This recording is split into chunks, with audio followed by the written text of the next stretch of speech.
This is Late Edition. On the show tonight, we discuss the progress made in poverty eradication. Now, International Day for Poverty Eradication is observed on the 17th of October each year. In 1987, on this, with the most important of these goals to halve the world's poor and hungry by 2015. Poverty has social and economic parameters. There is a strong link between poverty and mental disorders. Children from poorer homes suffer abuse, and women in poverty are victims of domestic violence and much more. Now, since the 1990s, there has been a shift in alleviation programs from the trickle-down approach to the pro-poor approach. However, India is home to the largest number of poor people in the world. More in this report. And a UNESCO report on social inclusion of internal migrants in India says that internal migrants have positive benefits to society and they play an important role in making cities prosperous. Salve Chowdhury reports. Joining us in the studio are Professor T.C.A. Anand. He's an eminent economist, also Secretary Ministry of Statistics and Program Implementation, Government of India. Thanks very much, sir, for being with us. And Dr. Nupur Tiwari is Assistant Professor at the Indian Institute of Public Administration with a specialization in Panchayati Raj and Rural Development. Thank you, ma'am, for being with us.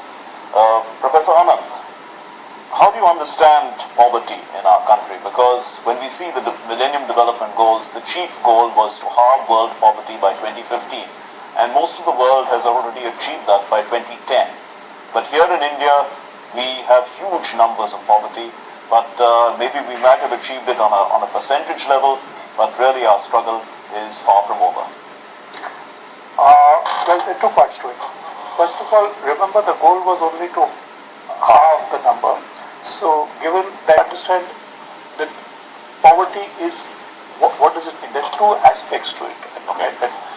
The first is what we principally measure and what the World Bank seeks to measure and so on, which is inability to achieve a consumption of basic necessities which you may decide as minimally necessary for human existence. But this is a very short-term perspective of what poverty is about. This is just a visible consequence of poverty, that he is not able to get enough to it. Right. But there is a longer run aspect to it, which is an inability to earn enough to sustain yourself in a manner which would be considered decent. So one should keep these two short and long term. If we look at the long run, sir, how many long runs would be required to end poverty? Because if we remember what John Maynard Keynes said about the long run, he said that in the long run we're all dead. Yeah, but the long run I'm talking about is one where when we say eradicate poverty, we want to be able not just to say that everybody has quote-unquote enough to feed, but in fact sustainably maintain themselves at that level, which is a much more complex target than this. So even if, for example, we say because of very good crops of 5 good years in succession, this is the proportion of people who are currently consuming a reasonable amount. Right. It's not the same as saying sustainably so many people are able to maintain themselves at a decent level forever. The two statements are conceptually different. Right. Dr. Tiwari, how would you understand poverty from the point of view of Panchayati Raj and rural development? Because we have an understanding that there is some talk that when we educate women, poverty automatically goes down. There is that feeling. And the poverty alleviation programs in rural development, especially through Panchayati Raj, have been focusing largely on women. Okay, let me answer this question like this. That India has, as put up by Lord Meghna, that India has been showing a magical number with the GDP growth rate during the 10th and the 11th plan period had been very high, like 8% and also 8.6%. So at that, when the GDP is growing such high, India is shining, but at the same time most Indians are not. Right. But Pranav Bardhan said that this is a predatory growth. There had been a number of factors which are responsible for it, and the growth is not at all inclusive. Right. And there's a very a good report by Arjun Sen Gupta committee in 2007 which gave on unorganized sector. They said that 836 million Indians, that is almost 75%, are dependent on just 20 rupees a day in terms of expenditure. So in that case, when you have the second highest number of billionaires at the same time, we have most 75% living on just 20 rupees expenditure that is just 20 rupees a day. This one. And if we see the levels of poverty, it's not just two levels which are given by Planning Commission, that is above poverty line and below poverty line. But the same report of unorganized sector says that we have multi-levels of poverty. Sure. That is, you have poor, you have very poor, you have perennial, you have chronic poverty. So when we see all these factors, that is not one level or not one question that you have to answer how to get into this poverty eradication. But since you mentioned this Panchayati Raj, we need to have inclusive governance. Sure. For this inclusive growth. No, but if we look at it from the gender point of view, ma'am, because the reason why I asked you also is because the fact that a lot of our programs could be driven towards women empowerment, and that also helps in poverty alleviation. Do you feel that we are on the right track as far as this is concerned? Exactly, I was going to answer that question because this Panchayati Raj system has brought in the mainstream 1.3 million elected women representatives, and this has generated a critical mass. This mass which stands as together for a common factor, that is, of course, elevation or development of women, and also that will lead to education and poverty elevation to some extent. So this critical mass is going to play a very important factor through this Panchayati Raj system, and which is already showing number of studies results. Yeah, showing results. Right, Professor Anand. The fact is that 21st century we are going to see huge development of cities, both in China and in India, because our populations are going to move from rural areas to cities, and we're going to have mega cities, really the biggest cities in the world. Do you think we're prepared for this? And you know that migration is taking place. That particular story said that we're not focusing enough on internal migration. Urban at some point in time, within the rural at the moment. Okay. There is a very large growth of new urban areas. The census classified this time by the terminology of census towns. These are not urban in the legal definition of urban at the moment, but they meet all the criteria of being urban. So they will eventually become urban when the governments get around to giving them statutory status. So both processes are at work. And yes, because there is substantial movement of both types, and that's not distinguished only people moving to existing urban areas, but also people moving within the rural area to larger rural settlements. Both types of movements need to be accommodated in the policy structure. That is correct. Okay. Professor Tiwari, Dr. Tiwari, one of the things that if we break up the schemes that the government is talking about, they fall into four broad categories. One is the self-employment generation schemes. Now, that is to encourage self-help groups, etc. And that too has led to some sort of employment and empowerment within the rural areas. Could you elaborate a little bit about this, how successful they've been? Yeah, this self-help group or microcredits are definitely going to play a long and a very important role in this, especially poverty alleviation and eradication process. You can take the example of Kudum Shri, which is there in Kerala. This is all women-run organization and women-owned organization, and that is the only state which they say that the Panchayati Raj system has got a substantial hold in that state is only because of this Kudum Shri, this network system that is there. So this has a very important and deep role, not only in terms of economics, but also in political empowerment of women, and also by that it may lead to numbers of indices are given there, what it's going to be there. Then other thing which is very important, that this self-help group is not only just giving financial security to the women, but associating with this kind of self-help group and getting involved in the working process of it is bringing the women to the mainstream. They are able to know number of factors which are responsible for this this poverty and which have forced them to be into poverty. Right.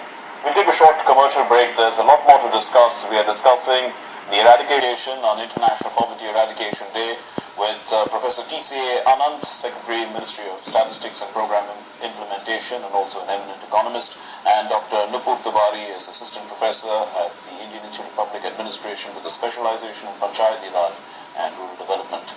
Well, Professor Anand, if we look at the number of programs that are run by the government on poverty eradication, they are huge.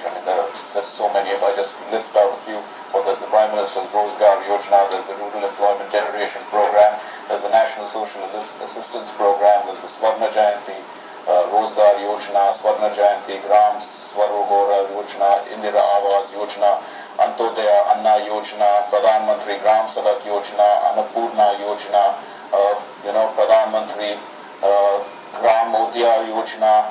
There's the National Food for Work Program, the National Rural Employment Guarantee Scheme, there's the Public Distribution System, there's the Prime Minister's Employment Generation Program, there's the Small and Cottage Industries Program. There is the fact that issues like the standard of living is such that people don't have toilets at all. About 40% of rural India, I think, is still without toilets. And not enough focus seems to be given on these from the point of view of poverty eradication, the very standard of living itself.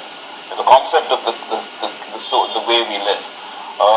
Do you think that there is a change in mindset amongst rural India, towards trying to live a better lifestyle? Yeah, definitely. For instance, let me answer this question in this way.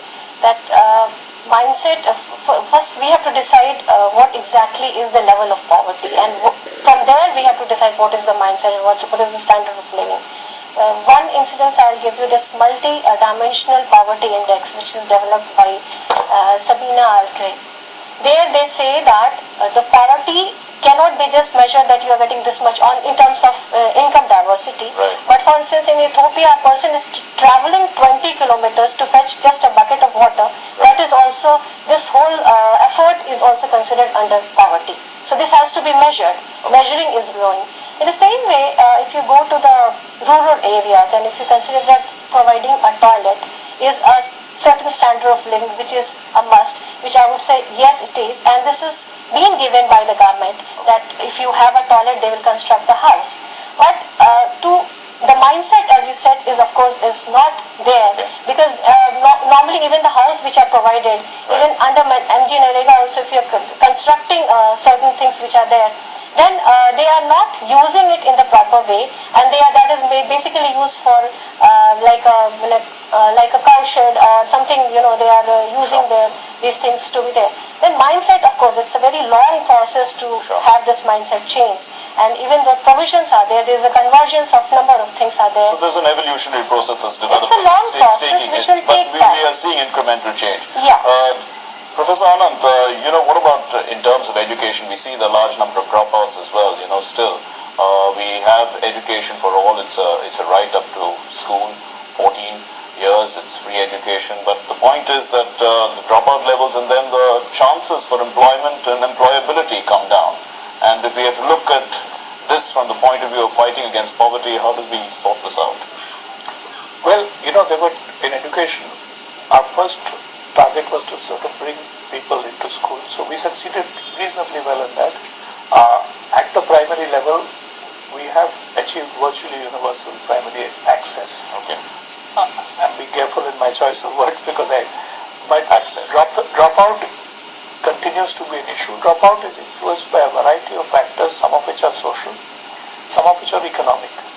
In some cases, especially children when they cross the age of 14, drop school because there is not adequate earning opportunities in the family, and social because in lots of cases girls are not educated often beyond class 8 because there are biases against educating girls, both of which need to be worked at. There are number of Dr. Tiwari here. The fact is that the skills that people have in the rural areas largely deal with handicrafts, and we have such quality handicrafts, but the point is that our people are not really fighting poverty through it. The people who are involved with our handicrafts are still poor. Even our agriculturists are still poor despite feeding a huge population like ours. Is there a means to try and get them a better livelihood? I mean, a better income for their work. All right. The biggest question is if you value this handicraft and other things, then why under this MG Narega scheme we don't have a separate component, or why do we have just unskilled labor? Why don't we pay for that? I mean, if you are a skilled person, you are skilled labor, then under this Mahatma Gandhi National Rural Employment Guarantee Act, they should be guaranteed these many days of work, and in the return they should be also paid a certain amount of money if you really want to value those skills, and especially at the rural level. But this is not done. So as far as rural employment is concerned, the only thing which has been provided, which is guaranteed, and where people have the bank account, where especially in terms of women, when they earn, they keep the money also. Okay. So that's the only thing I would say, that MG Narega is there, but as far as the skill is there, one thing was started, that was Rural Business Hub. Okay. That was in Ministry of Panchayati Raj, where the middleman was dropped, and all this the things that were developed by these skilled people we brought to open market, and through involvement of FICCI and CII and other things, they brought the foreign from all sides to have a proper face-to-face relation, and they could develop these things. So such initiatives have been going, but there is no guarantee to these provisions. Finally, Professor Anand, is this fight everybody's fight? Do you think that the whole country is now understanding that it's somebody else's war, it's all our war, basically the fight against poverty? I mean, everyone has to be part of it. Well, that's true in a sense, because when you talk about creating sustainable poverty eradication, it is a matter of bringing about social change. And unless society itself evolves in a manner which sustainably keeps people above acceptable standards of living, you will not achieve this goal. We'll have to leave it there. Thank you very much, sir. Thank you very much, ma'am, for being with us here on Late Edition. Well, the 17th of October is a day on which we acknowledge the effort